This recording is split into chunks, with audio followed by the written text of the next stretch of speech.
Assalamualaikum warahmatullahi wabarakatuh. Perkenalkan, nama saya Pina Nopiana dengan nomor induk mahasiswa 12212210023, Prodi Ilmu Administrasi Niaga semester 4. Video kali ini saya buat untuk memenuhi ulangan akhir semester Administrasi Perkantoran Modern. Kepada yang saya hormati, dosen pengampu yaitu Ibu Hani Adirahmani SPD MPD dengan nomor IDN 0401018013. Langsung saja di slide kedua ini saya memiliki 7 pokok pembahasan yang akan saya bahas pada video kali ini. Pembahasan yang pertama adalah proses komunikasi dan komunikasi manajemen. Pembahasan yang kedua yaitu pemanfaatan internet perkantoran. Pembahasan yang ketiga, layout perkantoran atau bisa disebut juga dengan tata ruang kantor. Pembahasan yang keempat, lingkungan perkantoran serta kualitas kepemimpinan. Pembahasan yang kelima, kepemimpinan dan kewenangan, sumber kewenangan dan bentuk kewenangan. Pembahasan yang keenam, teori perilaku dan teori kepemimpinan. Pembahasan yang terakhir yaitu yang ketujuh adalah birokrasi pemerintahan. Mari kita bahas pada slide selanjutnya. Langsung saja kita bahas pada materi yang pertama dengan judul Proses Komunikasi dan Komunikasi Manajemen. A. Pengertian komunikasi dan pengertian komunikasi manajemen. Komunikasi adalah proses interaksi antar individu atau kelompok untuk menyampaikan dan mendapatkan informasi untuk dapat terhubung dalam lingkungan orang lain. Selanjutnya, manajemen komunikasi adalah pada dasarnya suatu perpaduan ilmu komunikasi dengan sebuah teori manajemen untuk bisa diterapkan dalam berbagai latar kehidupan atau tempat latar belakang suatu komunikasi. Selanjutnya yaitu B. Fungsi dan manfaat manajemen komunikasi dalam bisnis. Fungsi. Terdapat dua fungsi utama manajemen komunikasi, yaitu sebagai sarana untuk menyampaikan pengertian pada seluruh anggota dalam suatu perusahaan serta sebagai sarana untuk menggerakkan orang lain dalam suatu perusahaan dengan informasi yang diberikan secara jelas dan runtut. Manfaat manajemen komunikasi.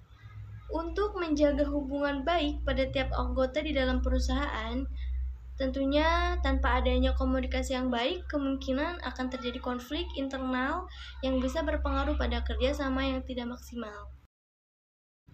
Selanjutnya yaitu materi yang kedua dengan judul Pemanfaatan Internet Perkantoran. A. Pengertian internet. Internet adalah salah satu bukti dari kecanggihan teknologi saat ini. Internet juga bisa memberikan dampak positif atau dampak negatif tergantung pada penggunanya. Internet sudah menjadi komponen utama yang menyokong aktivitas masyarakat modern sekarang ini. Selanjutnya, internet juga adalah media yang memungkinkan sebuah proses komunikasi yang bisa berjalan secara efisien dengan tersambungnya perangkat ke beragam aplikasi.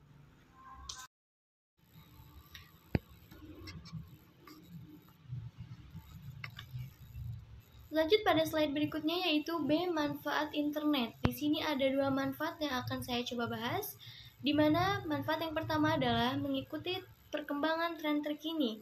Di sini beberapa karyawan saat ini memiliki tugas yang salah satunya adalah mencari ide-ide baru untuk konten. Tujuannya tidak lain dan tidak bukan adalah bisa dibilang juga menjadi bagian terpenting dalam kegiatan digital marketing. Karena konten tidak hanya membantu dalam usaha membangun kepercayaan dan terhubung kepada audiens, namun juga bertindak sebagai hal yang akan dapat mendorong strategi digital marketing. Ini akan menjadi dasar di mana Anda dapat mempromosikan bisnis secara online, sehingga penting untuk memberikan lebih banyak perhatian untuk menghasilkan sesuatu yang akan memberikan pengaruh pada bisnis lebih besar lagi. Manfaat yang kedua yaitu berkomunikasi dengan rekan kerja dan klien. Pasti sudah sangat lumrah karyawan menggunakan internet untuk alat komunikasi dan untuk menyimpan dan mengirim file agar lebih mudah dan fleksibel.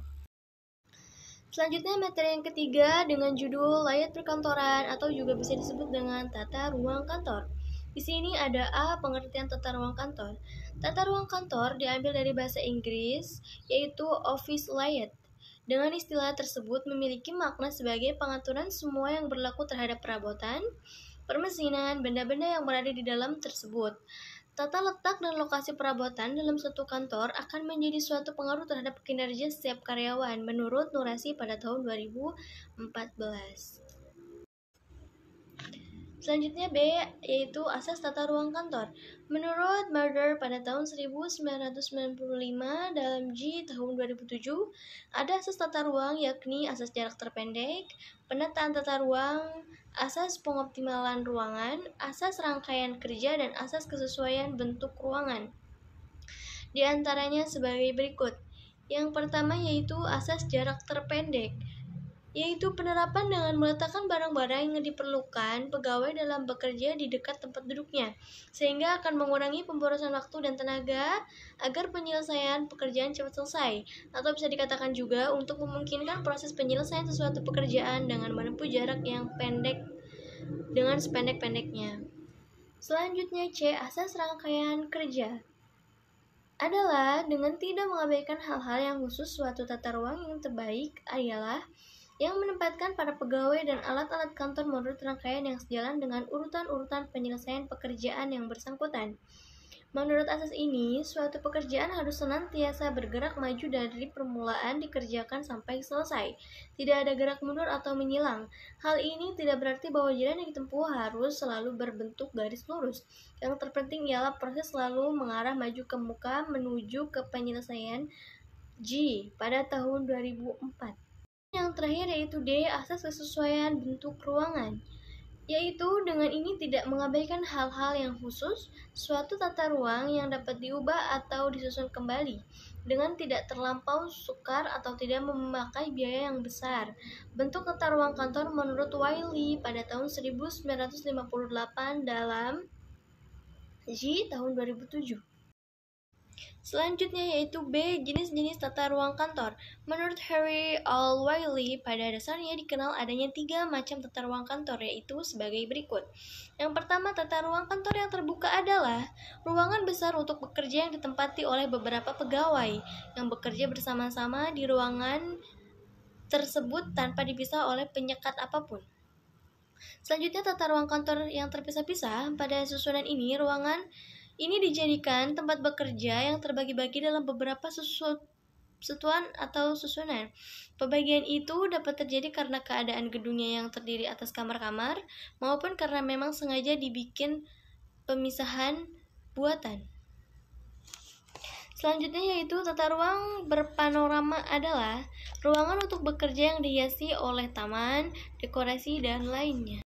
Selanjutnya yaitu C, kualitas yang harus dimiliki seorang pemimpin. Di sini ada 2 kualitas yang harus dimiliki oleh pemimpin, yaitu yang pertama komunikasi, yang kedua yaitu kejujuran. Kita bahas yang komunikasi dulu. Komunikasi ini tentulah sangat penting bagi seorang pemimpin. Juga harus memiliki keterampilan komunikasi yang sangat efektif. Diperlukan untuk menginstruksikan anggota tim lainnya tentang peraturan dan tanggung jawab mereka. Komunikasi verbal dan tertulis sangat diperlukan untuk ruang kerja karena selalu ada ruang untuk kebingungan atau lainnya, seperti pertanyaan-pertanyaan yang harus bisa dijawab oleh pemimpin melalui komunikasi yang baik. Selanjutnya yang kedua yaitu kejujuran. Kejujuran adalah salah satu atribut terpenting menjadi pemimpin dalam tim, mampu menyampaikan pendapat jujur kepada anggota tim dan memberitahu mereka secara lugas apa kesalahannya dengan cara yang halus.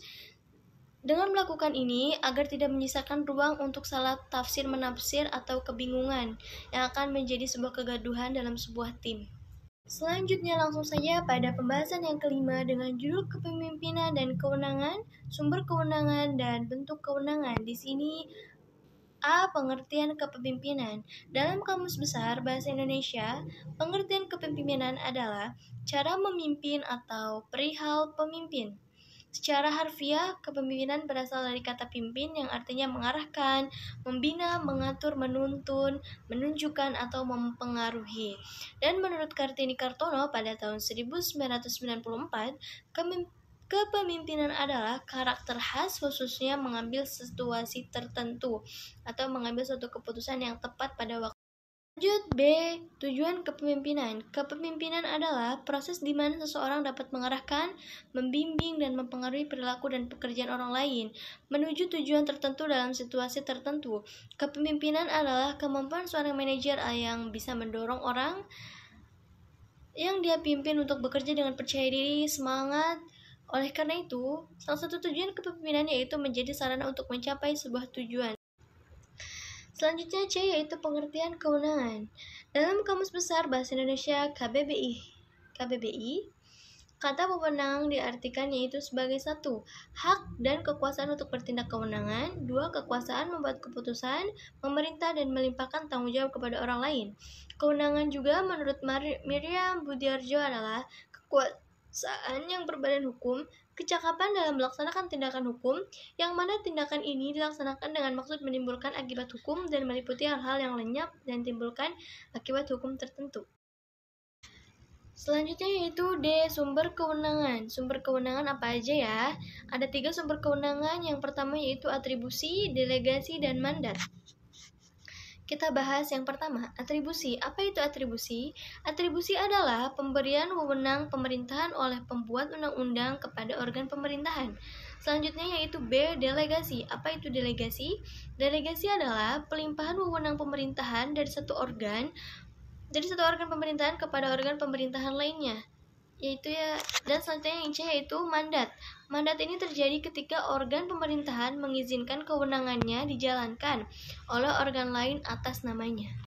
Langsung saja pada pembahasan yang ke-6 dengan judul Teori Perilaku dan Teori Kepemimpinan. Di sini ada poin A, perilaku. Perilaku atau aktivitas yang dimasukkan ke dalam pengertian yang luas, yaitu perilaku yang tampak disebut dengan overt behavior, dan perilaku yang tidak tampak disebut dengan inner behavior.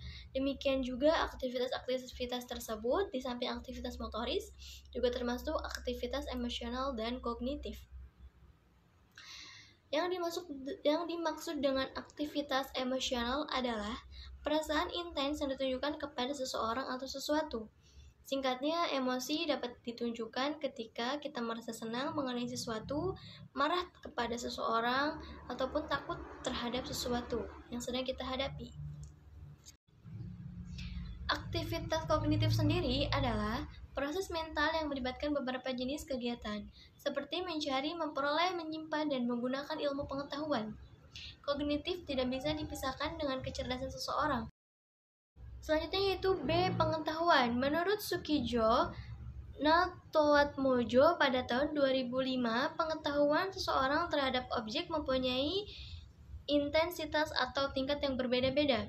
Secara garis besar dibagi dalam 6 tingkat pengetahuan, yaitu yang pertama, tahu, memahami, aplikasi, analisis, sintesis, dan evaluasi. Mari kita bahas satu persatu.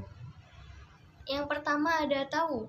Tahu diartikan hanya sebagai recall atau bisa disebut juga dengan memanggil memori yang telah ada sebelumnya setelah mengamati sesuatu. Selanjutnya yang B ada memahami. Memahami suatu objek bukan sekedar tahu terhadap objek tersebut. Tidak sekedar dapat menyebutkan, tapi orang tersebut harus dapat menginterpretasikan secara benar tentang objek yang diketahui tersebut. Selanjutnya ada aplikasi. Diartikan apabila orang yang telah memahami objek tersebut dapat mengaplikasikan prinsip yang diketahui tersebut pada situasi yang lain. Selanjutnya yang D yaitu analisis. Analisis adalah kemampuan seseorang untuk menjabarkan atau memisahkan, kemudian mencari hubungan antara komponen-komponen yang terdapat dalam suatu masalah atau objek yang diketahui. Selanjutnya yaitu E, sintesis. Sintesis juga menunjukkan suatu kemampuan seseorang untuk merangkum atau meletakkan dalam satu hubungan yang logis dari komponen-komponen pengetahuan yang dimilikinya. Selanjutnya ada evaluasi. Evaluasi ini berkaitan dengan kemampuan seseorang untuk melakukan justifikasi atau penilaian terhadap suatu objek tertentu. Selanjutnya ada C, kepemimpinan situasional. Menurut Jiptono tahun 2006, gaya kepemimpinan adalah suatu cara yang digunakan pemimpin dalam berinteraksi dengan bawahannya. Sementara itu, pendapat lain menyebutkan bahwa gaya kepemimpinan adalah pola tingkah laku, kata-kata, dan tindakan-tindakan dari seorang pemimpin yang dirasakan oleh orang lain. Menurut Hersey pada tahun 2004, dari berbagai gaya kepemimpinan yang ada, kepemimpinan situasional yang paling banyak digunakan. Selanjutnya yaitu teori kepemimpinan situasional juga adalah suatu pendekatan terhadap kepemimpinan yang menyatakan bahwa pimpinan memahami perilakunya, sifat-sifat bawahannya, dan situasi sebelum menggunakan gaya kepemimpinan tertentu. Pendekatan ini menyaratkan pemimpin untuk memiliki keterampilan diagnostik dalam perilaku kepada manusia. Selanjutnya yaitu dasar model kepemimpinan situasional. Dasar model kepemimpinan situasional dibagi menjadi 3 bagian, yaitu yang pertama, kadar bimbingan dan pengarahan yang diberikan oleh pemimpin, seperti perilaku tugas. Yang kedua yaitu kadar dukungan sosio-emosional yang disediakan oleh pemimpin, perilaku terhadap hubungan. Yang ketiga, tingkat kesiapan atau kematangan yang diperlihatkan oleh anggota dalam melaksanakan tugas dan fungsi mereka dalam mencapai tujuan tertentu. Selanjutnya faktor situasional dan situasi kepemimpinan. Faktor situasional. 3 faktor situasional yang menentukan apakah seseorang memiliki peluang menjadi pemimpin yang efektif, yaitu adalah yang pertama, hubungan pemimpin anggota yang mengacu pada kadar keyakinan, kepercayaan, rasa hormat para pengikut terhadap pemimpin yang bersangkutan. Yang kedua ada struktur tugas. Struktur tugas adalah batasan di mana terdapat standar prosedur operasi untuk menyelesaikan tugas, sebuah gambaran rinci dari produk atau jasa yang telah jadi, dan indikator objektif mengenai beberapa baiknya tugas itu dilaksanakan, di mana dimensi ini mencakup komponen seperti kejelasan tujuan, pemecahan masalah, pembuktian keputusan, dan kerincian keputusan. Yang ketiga, kekuasaan posisi, yaitu faktor situasi yang dirancang untuk menentukan berapa banyak kekuasaan yang dimiliki seseorang yang melakukan suatu pekerjaan tertentu. Selanjutnya yaitu pembahasan yang ketujuh, di mana ini adalah pembahasan terakhir yang akan saya bahas dalam video kali ini dengan judul birokrasi pemerintahan. Di sini ada pengertian birokrasi. Birokrasi dalam bahasa Inggris disebut dengan bureaucracy yang berasal dari kata bureu yang artinya juga adalah meja, dan kratein yang artinya kekuasaan. Dan dapat disimpulkan bahwa kekuasaan berada pada orang-orang yang di belakang meja. Menurut Kamus Besar Bahasa Indonesia, birokrasi adalah sistem pemerintahan yang dijalankan oleh pegawai pemerintah karena telah berpegang pada hierarki dan jenjang jabatannya. Selanjutnya B, yaitu birokrasi pemerintahan. Istilah birokrasi seringkali dikaitkan dengan organisasi pemerintahan, padahal sebenarnya konsep birokrasi yang digagas oleh Max Weber itu bisa terjadi tidak hanya di organisasi pemerintahan saja, akan tetapi bisa juga terjadi di dalam organisasi non-pemerintahan yang bisa disebut dengan swasta. Meskipun demikian, menarik untuk mencermati bahwa memang ada hubungan yang sangat erat antara pemerintah di satu sisi dengan birokrasi sisi lain. Tentunya birokrasi ini bukanlah suatu fenomena yang baru bagi kita sebenarnya, karena sudah ada dalam beribu-ribu tahun yang lalu. Namun demikian, kecenderungan mengenai konsep dan praktek birokrasi telah mengalami perubahan yang berarti sejak 100 tahun yang lalu ini. Dalam masyarakat yang modern, birokrasi telah menjadi suatu organisasi atau institut yang penting. Pada masa sebelumnya, ukuran negara pada umumnya sangat kecil, namun pada masa kini negara-negara modern memiliki luas wilayah, ruang lingkup organisasi, dan administrasi yang cukup besar dengan berjuta-juta penduduk. Jadi kesimpulannya adalah birokrasi merupakan sistem administrasi dan pelaksanaan tugas keseharian yang terstruktur dan sistem hierarki yang jelas, dilakukan dengan aturan yang tertulis, dilakukan oleh bagian tertentu yang terpisah dan oleh orang yang dipilih karena kemampuan dan keahlian yang dimiliki olehnya. Selanjutnya yaitu kinerja birokrasi pemerintahan.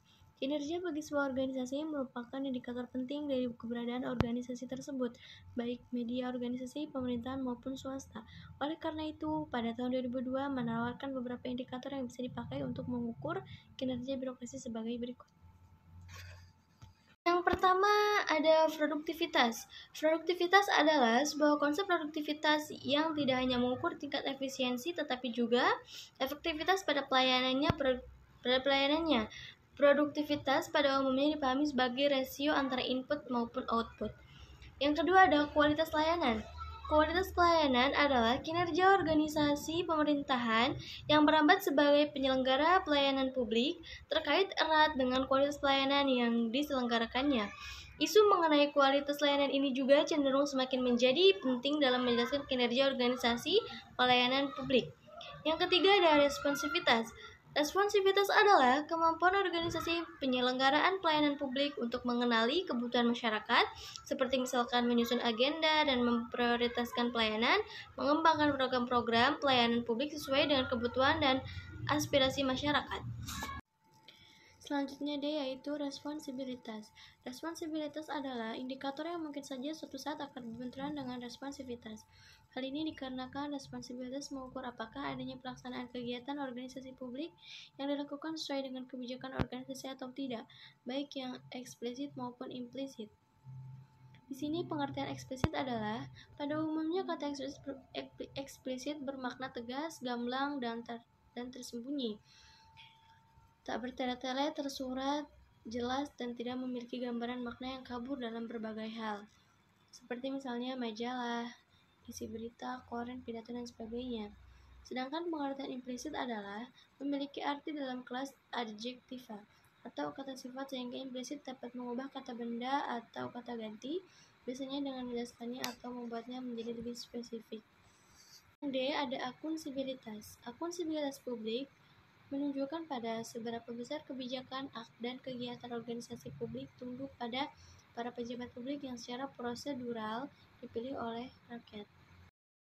Di sini ada poin yang E, yaitu peran birokrasi. Di sini ada 4 peran yang akan saya bacakan. Yang pertama ada sejalan dengan tujuan pemerintah. Yang kedua, melaksanakan kegiatan dan program demi tercapainya visi dan misi pemerintah dan negara. Yang ketiga ada melayani masyarakat dan melaksanakan pembangunan dengan netral dan profesional.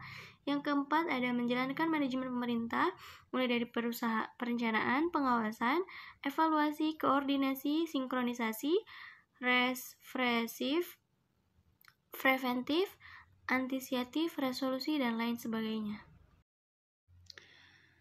Selanjutnya itu kesimpulan. Di sini saya memiliki beberapa kesimpulan yang akan saya bacakan. Di sini ada A, berdasarkan penjelasan di atas, bisa kita tarik kesimpulan bahwa manajemen komunikasi adalah suatu proses timbal balik dan dalam menginformasikan suatu hal pada orang lain.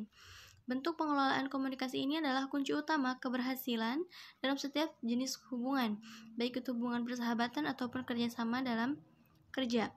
Tanpa adanya komunikasi yang baik, maka segala sesuatunya pasti akan menjadi lebih rumit, terlebih lagi dalam mencapai kesuksesan dalam bisnis. Ini kesimpulan yang D adalah kepemimpinan dan wewenang saling terkait dalam organisasi. Tentunya wewenang memberikan otoritas kepada pemimpin untuk mengambil keputusan dan mengendalikan sumber daya. Namun kepemimpinan yang efektif juga membutuhkan kualitas seperti komunikasi yang baik, hubungan yang kuat, motivasi, dan inspirasi. Seorang pemimpin yang baik menggunakan wewenang dan kekuasaan dengan bijaksana, memperhatikan kebutuhan bawahan, dan membangun hubungan yang baik.